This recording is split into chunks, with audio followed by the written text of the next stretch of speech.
All right. Well, thank you very much, Dr. Bowser, for being here today. We look forward to talking to you.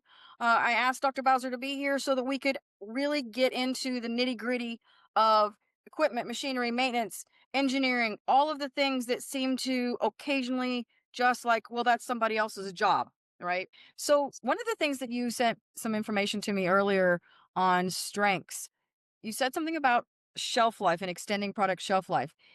How do you see equipment and maintenance and those kinds of things driving extension of product shelf life?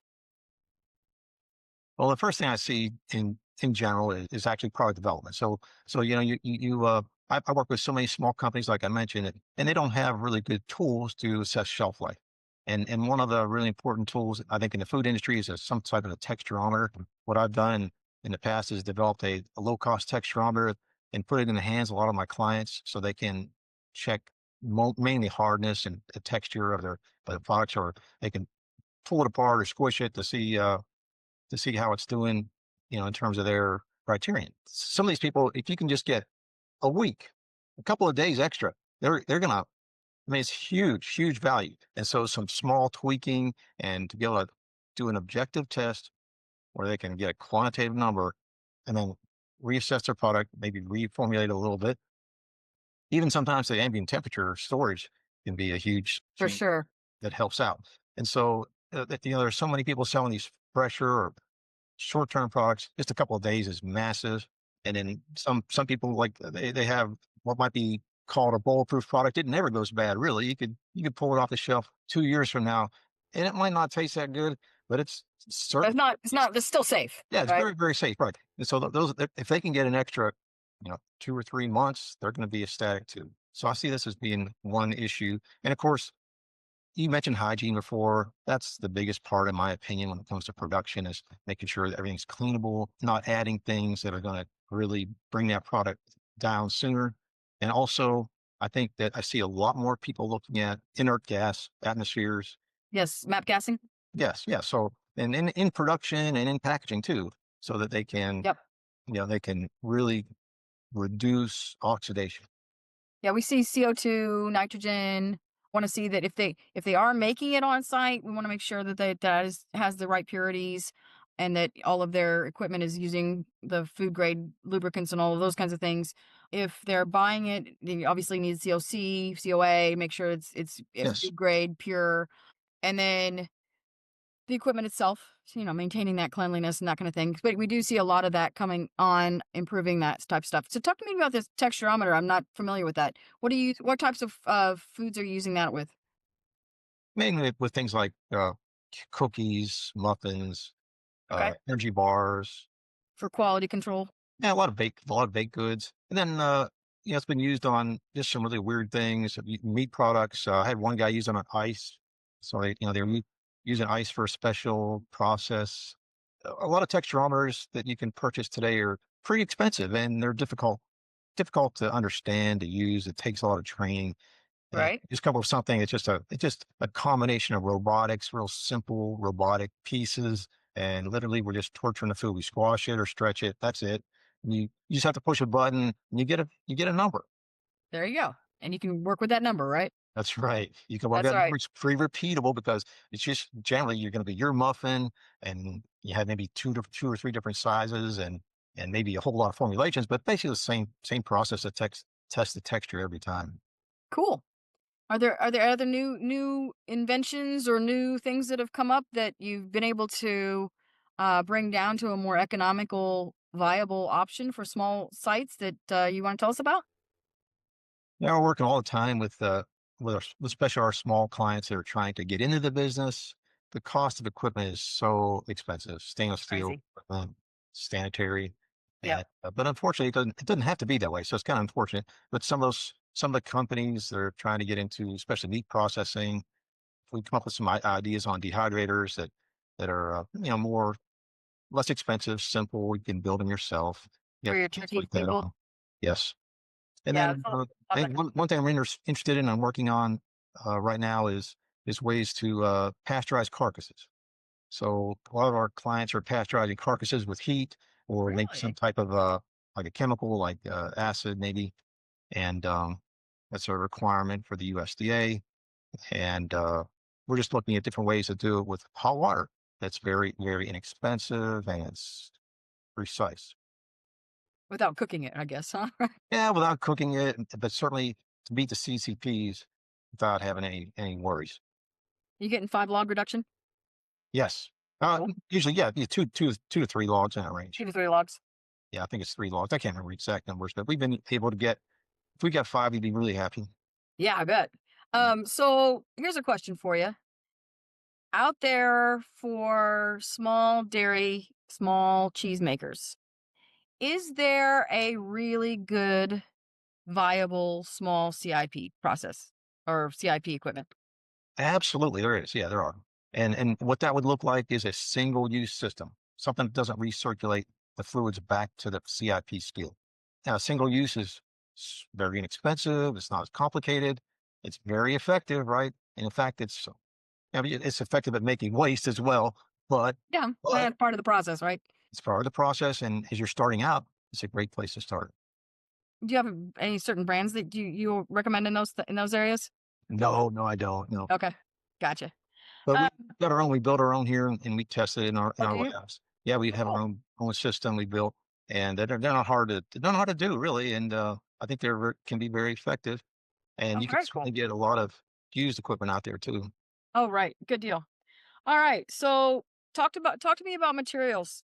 We're seeing obviously 304, 316 stainless, but I'm getting a lot of potential foreign materials from some of these food grade plastics that are out there.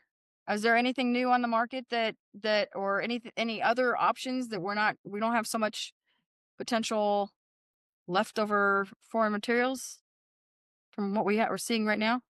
So you started on stainless and you switched to plastic. Yep, And, I did. Sorry. no, no, that's okay. I think that you really so the industry is really focused on stainless steel, and I think that's the way to go. I mean, that's going to be the most durable, and it's not low cost, No. but it's going to be the most corrosion resistant and cleanable as long as it's smooth and it's Yeah. made with a good sanitary design. And so I think that's a really the way to go is to focus on materials like that and try to minimize the plastics. And like we started talking about, gaskets are so very important. That's why it's important to have a gasket program because they're not going to last like a piece of stainless steel. And Right. look at them as a replaceable part. I was involved in a recall for a very large company that had a rubber hose, and the rubber hose was probably 6 inch in diameter, and it connected one piece of the process to another. Product flowed through there. Well, they never changed it. We asked them, "Well, why didn't you change it?" Well, it wasn't on there.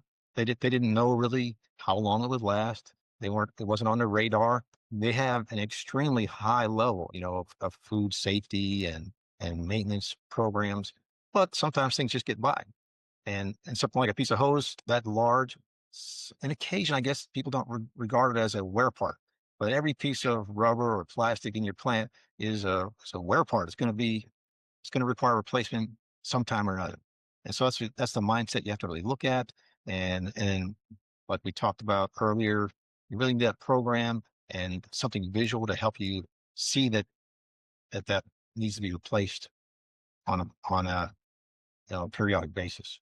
So if you got Got that it. orange hose there and it's the only orange one in there, all the others are blue, that orange one probably needs to be replaced because that's how you decided to do it on some kind of color basis. Gotcha. So are you seeing anything new out there for cleaning systems for all this equipment that would save people money? You know, everybody's into sustainability and cutting down the use of water and all of these other things. But reality is that I see most of the plants I see, there's only so much water you can cut and still be doing some really good clean work. What's your take? So we're actually working on a waterless cleaning system at OSU. That's one of my Cool. personal projects, and it's really exciting. But it is so far out. It's be a long ways off to do something like that. But I think that's where things might go in the future. It could go in the future with certain types of processes and products. But I think where the exciting near-term solutions are in coatings. Now, coatings generally get a bad name in the food industry because they're just that. They're coatings that come off, right? They Yeah, don't I've seen last some long. problems. But new research, new development is resulting in some coatings that have some very long lasting, effective, useful use cycles. And like anything else, that may be something that you could potentially renew in the future and put that on a cycle where you'd have to recoat. But this comes a lot from the medical industry, like a catheter that's coated with a nonstick surface, and Right. you've seen it probably in commercials and advertisements where they might have a nonstick surface on the inside of a ketchup bottle, so there's nothing, no residue left inside there. These are the kind of things that are really exciting for the food industry, not just for food contact surfaces, but for anything that needs to be clean, especially stuff like coils, condenser coils, evaporator coils.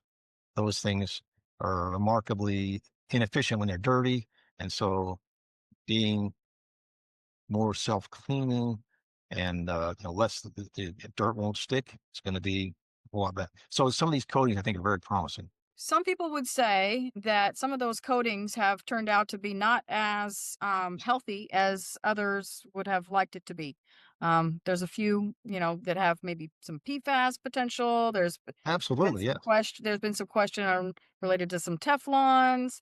Mhm. Talk to me about how people would be able to understand those risks, because most of them they had those. They thought they were the best thing since sliced bread. They were approved. They're all FDA okay.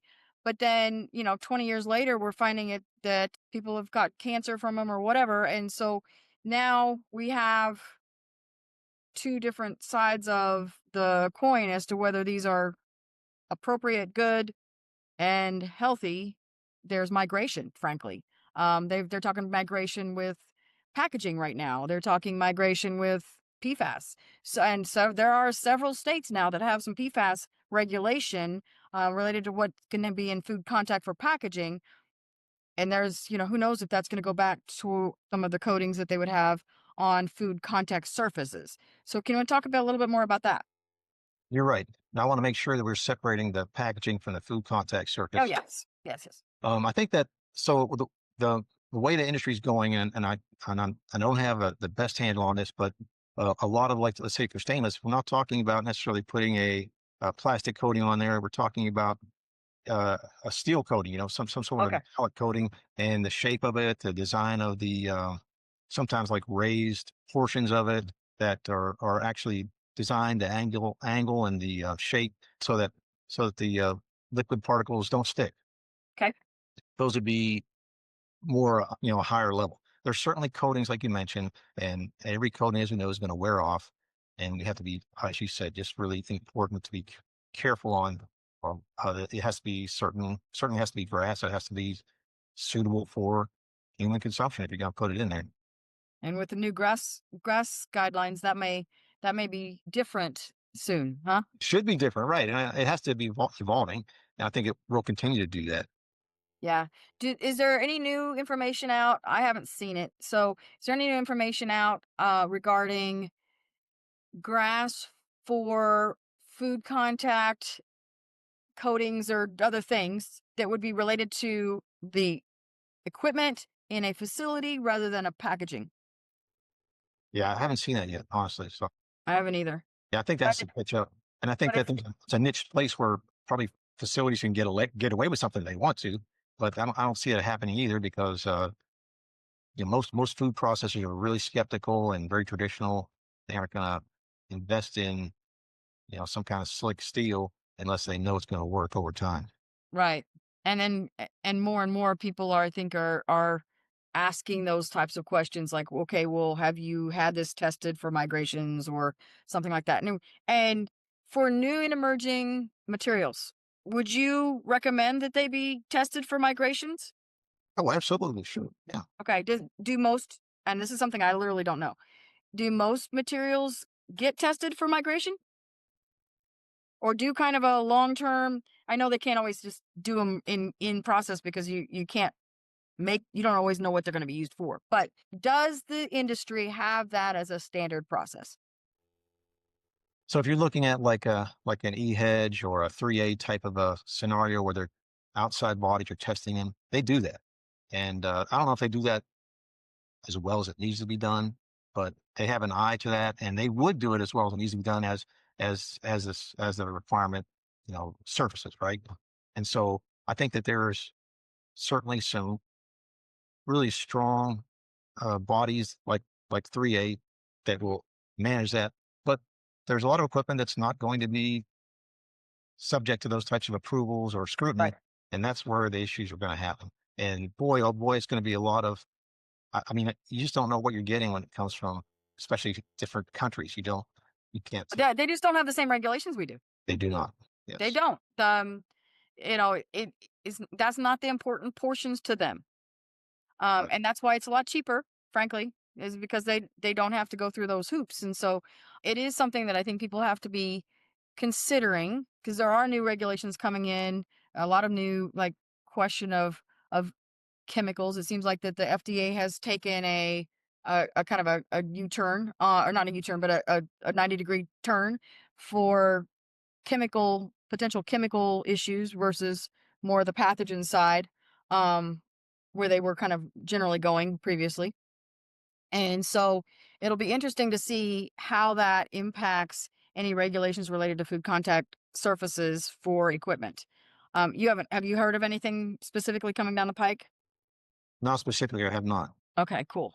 I know in packaging, they're starting to really talk about microplastics, nanoplastics. We're starting to see it in the news It's more and about more. time, right?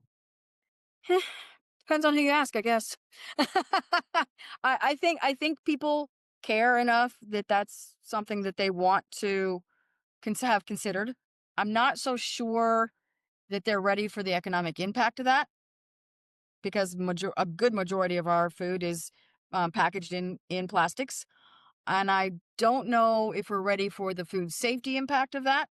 That would potentially suggest that we need a whole lot more cold chain. And I don't think we have that in our transportation, in our storage, any of that. There is with the Maha movement, I think there is potential for a a change in how we look at food, and therefore we probably do need to look at more cold chain if that's going to continue that down that road. Not so much for the dyes, of course, but for there are some of the prohibited chemicals in some of those states are those things that are antimicrobial, help with shelf stability, and those kinds of things. So if we're going to continue to ask that those changes happen, then it sounds like we would probably need more cold chain to keep the food good, uh, Absolutely. both quality and food safety. And I don't know if we quite have that set up yet. So that's kind of a bit of a cart before the horse. But I guess where the demand is, there will be supply eventually.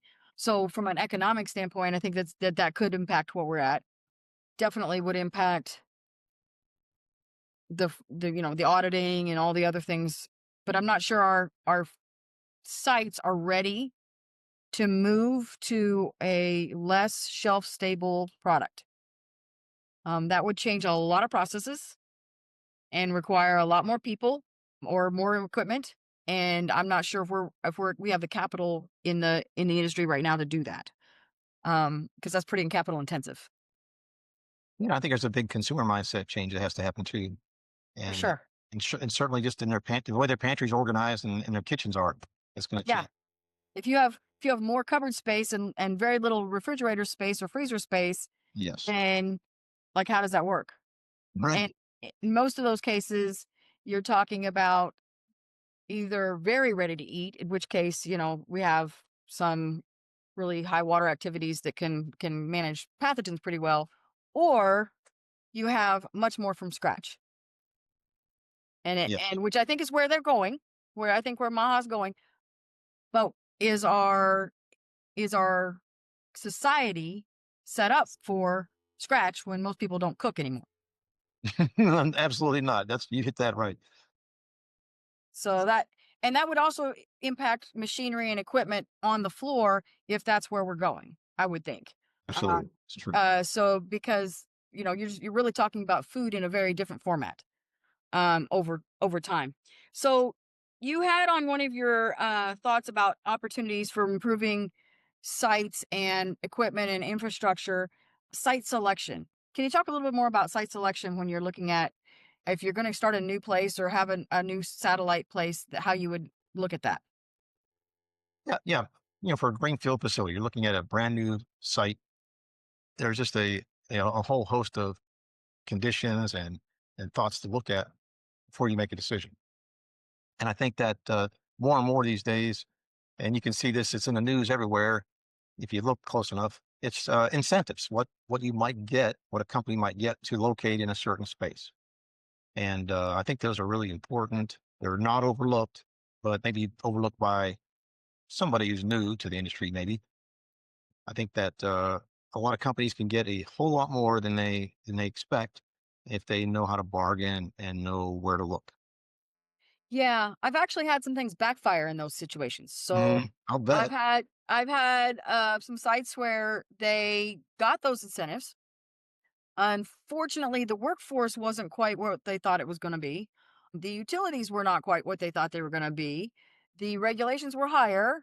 The square footage wasn't going to be quite enough, and so they tried to pack too much into a very small space, and it was refrigerated and it was ready to eat, and it was raining in the facility.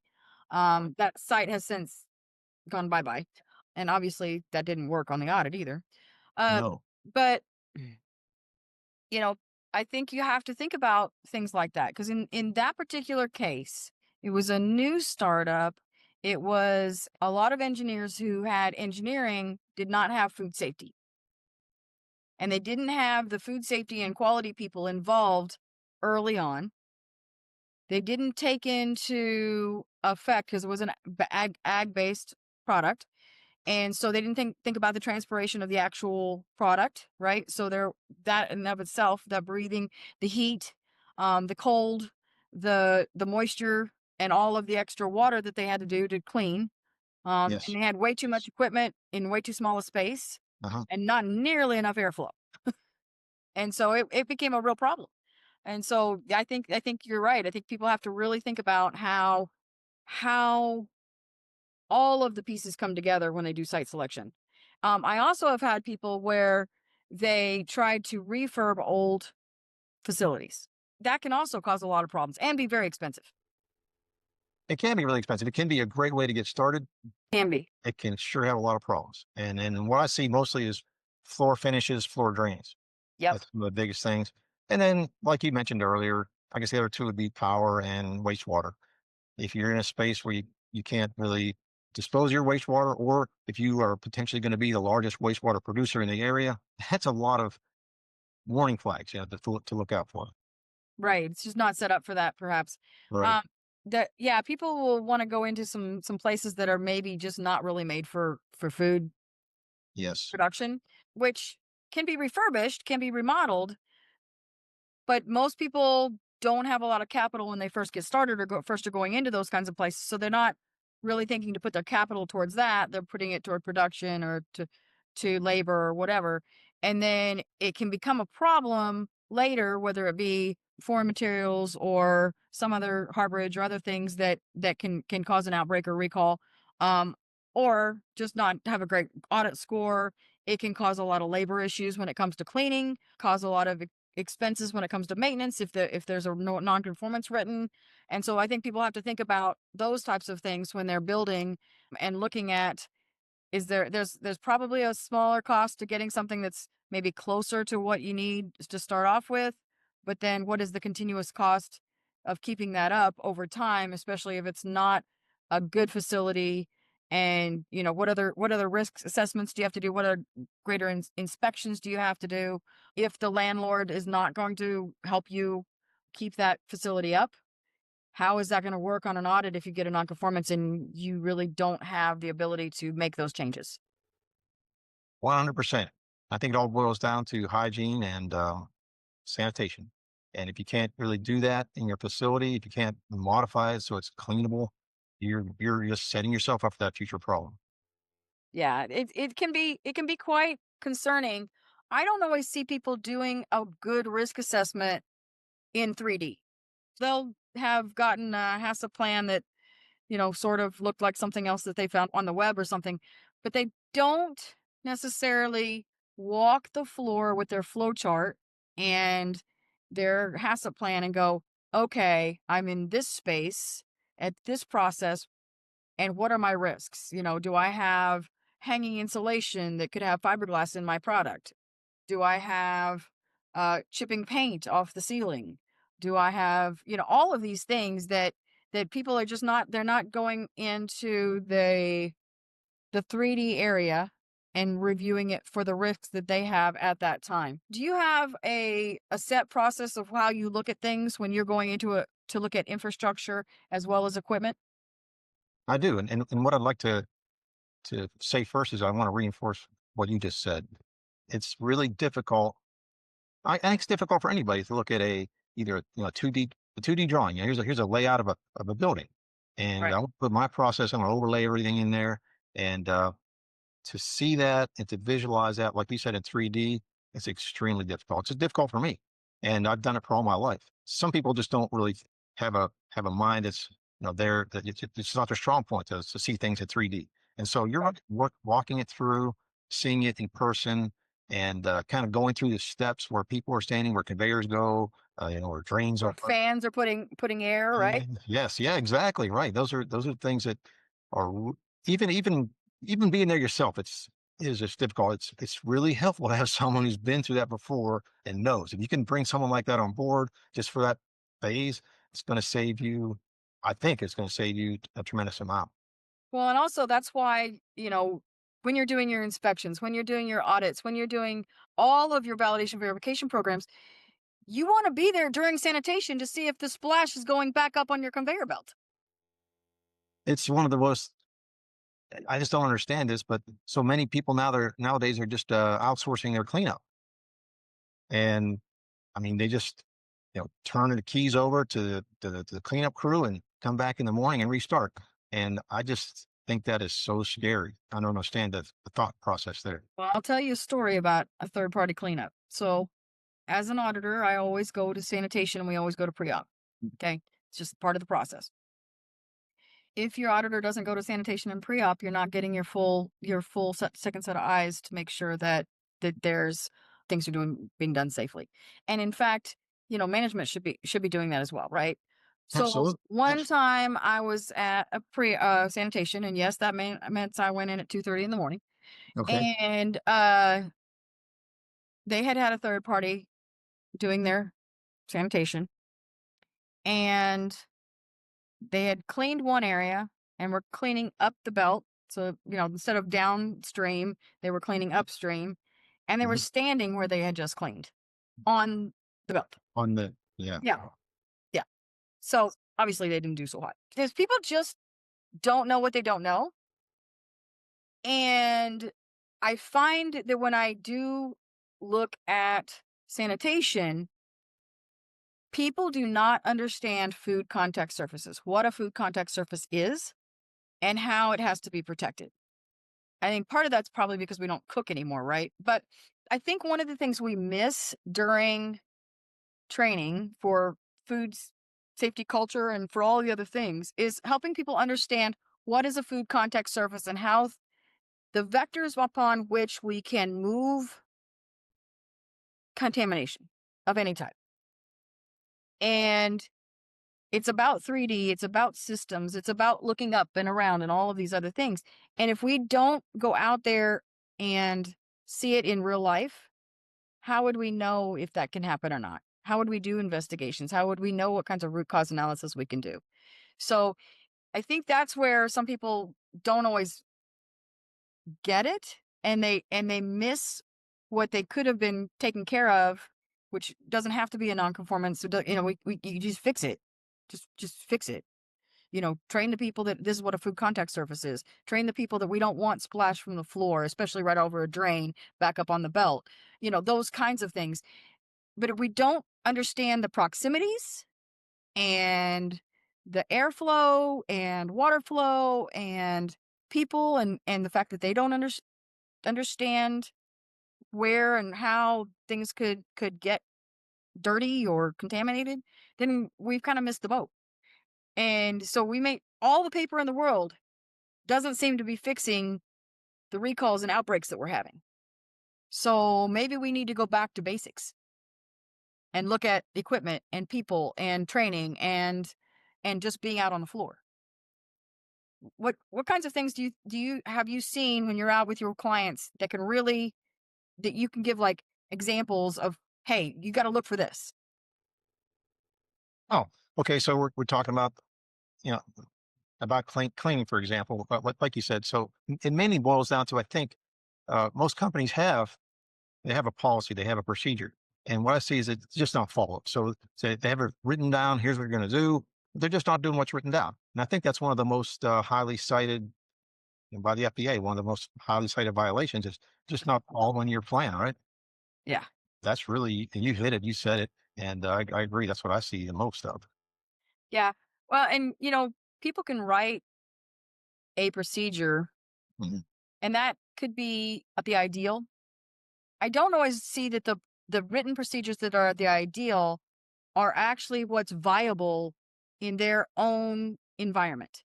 So as long as what that people do in their own environment is good, it's not going to contaminate anything, it's not going to cause a problem, then maybe we need to be writing to reflect what our people are doing that is good, and not writing something and trying to enforce that when it's like the hoses are way over there. That is not working. You're dragging them all across the floor and then you're dragging them across the belt. That doesn't work. Yeah, that goes back to what you said earlier. You need to be out there on the floor. If you're going to write a SOP, you need to actually do it yourself so you can write that well. I mean, I've Right. seen situations where an operator had to climb up onto a deck to turn off the machine so he could go back down and then clean it, then go back up onto the high deck to rotate it a few degrees, come back down and clean it again. And And you're so, talking safety too, right? It's not oh just yeah, yeah, yeah. So this safety. thing's not getting clean. It's not safe. And Right. what happened was, he cheated the system. He didn't turn it off. He just bumped it, went down there and cleaned it, and eventually, he lost both hands, a double amputee, because the machine Yep. I've started. seen I've I've I've seen a couple places recently that have had some similar situations where they were trying to clean a jam out or something like that, and they didn't lock it out, so yeah, there's the actual, like, be there, do it yourself best of all, right? But then if you don't do it yourself, at least be there, watch. What are the potential concerns? Is what you're writing really even viable with the structure, infrastructure that you have? And if it's not going to work, then find something that you don't have to try to enforce all the time. Because if you try to enforce it all the time, it's pretty much not going to work. Well, that's for sure. And I think you have to do this consistently. You can't just write a procedure and leave it Right. because as your company grows, as the number of SKUs increases, the production throughput, the Different cleaning crew people just gets intense pressure to do 10 times more work in the same amount of time and with the for same some resources. larger amount. And it's just not doable. And Right. so that causes accidents. People are trying to do their very best to get the place cleaned up. They may be a Herculean effort every night, and that's not sustainable. It's not fair, and sure, it's gonna. Yeah, and it's gonna be hard on you from a labor standpoint. You're gonna have a hard time keeping those people. The other Yeah, piece of that is it really should be part of your internal audit. yeah, So true. Yeah, SOPs, SSOPs mhm. should be internally audited by watching that they're doing them all the right way. And some of the like chemical companies will now do that for you, right? They will help you with that because they go in like overnight, or you get a good sanitarian on a good chemical company, they will really do a good job for you. They'll help you with validation verification of your SOPs. They'll watch your people, they'll train them for chemicals. There's some really good stuff, and a lot of people don't have to pay extra for that. So That's true. that's a good option for, if you're kind of tight, you got tight schedules, tight resources, well then use the resources you're already paying for. Same thing happens for pest control. No, you're absolutely right. These people that so I have a friend that works for Burco, and he is like an excellent food scientist, food technician, and he goes into those plants and he can do that. He can train them, he can teach them, and he has all this host of uh, chemist that he can ask about the best soap to clean a certain residue, and Right. and so he can save a lot of money on product, even though that's what he makes money on. But he's going to make more money in the long run if he Right, right. do the right Totally. stuff. And I actually see a lot of my sites having trouble getting this with over time, either whether it be milkstone or it's something else, that they actually have to switch out those chemicals to really get those pieces of equipment clean on a Yes, regular basis. Kind of like an IPM for pests, right? You just have to yes, kind of do some changes every once in a while. Maybe it's a 5 step one time, a 3 step one time, and a 7 step the next time. How they rotate that. So I think that plays into how you plan to manage your equipment even from the very start. Do you need to set up what your go forward plan is? Yeah, that's a absolute necessity. Uh, that goes back to what we talked about earlier. When you when you purchase a piece of equipment, you need to understand how it's going to be cleaned. You're going to need not just the temperatures, but concentrations of the different types of cleaning materials and the sanitizing materials, so the chemicals. So you're going to make sure that that steel can withstand that treatment. Without getting pitting and Yeah, things like for a decade or more. We're talking a lot of food processors. They'll run machines at least 10 years, 15 years before they that? look at Easily. placing them. So it's a long life. And like you mentioned, you've seen some that are much older, and so have I. And it's because they're really well made, and Well made. they're cleaned in a fashion that is sustainable. Yeah, it was very interesting. So yeah, I think that's something that I think we really need to be starting to work with and for. And then, have you seen any litigation or any other things from an equipment and maintenance standpoint that you would have people watch out for? Yeah, I think there is so much litigation involving cleaning and human safety in food equipment. It's just like everything we talked about, uh, observing how procedures are accomplished, and the risks that the individuals take that are on site doing the processes, the cleanup, for example, or the the manufacturing of food. As a extension person, I go into a lot of food companies, and usually they're to tell them about how to work on those three moves, 3 M's, the moves, materials, and methods. But if I see something that's a safety issue, I will stop in the middle of where I am, and because I'm not an OSHA representative, Right. I can just talk to them, and I'll lecture them like a professor, and let them know that they're endangering their people or their clients or their customers because of their issues. So we have to.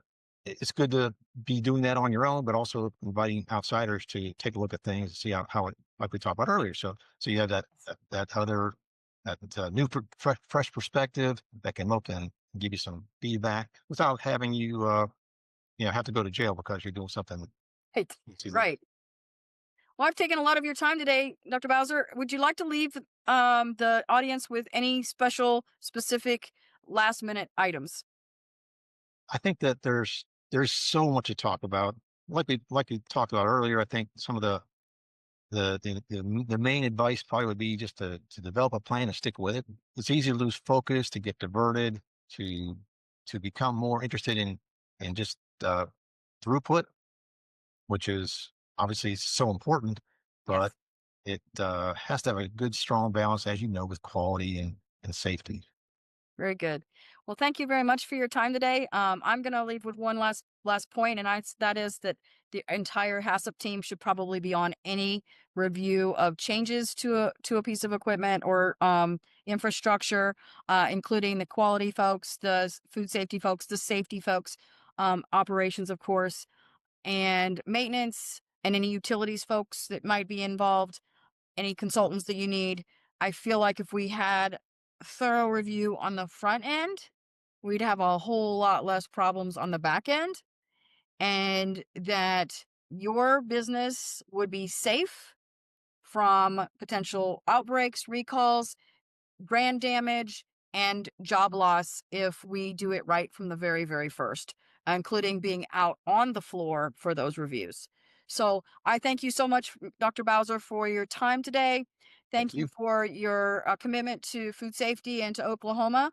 For with FAPSI, I've taken a lot of my training there, and you have some very great people, experts. I would encourage anybody to take classes at FAPSI. They are awesome, and hope that you would be willing to occasionally come back and talk about different subjects that we might have on the list that people would be interested in and would assist us in making sure that our food system is very safe and our companies are taken care of. Absolutely. I'd love to do that. Thank you. That was great information. And we invite you to like, subscribe, and share. You can find more information and additional resources at heavensentfoodsafety.com. Join us next time for another episode of Quality Intelligence Food Safety.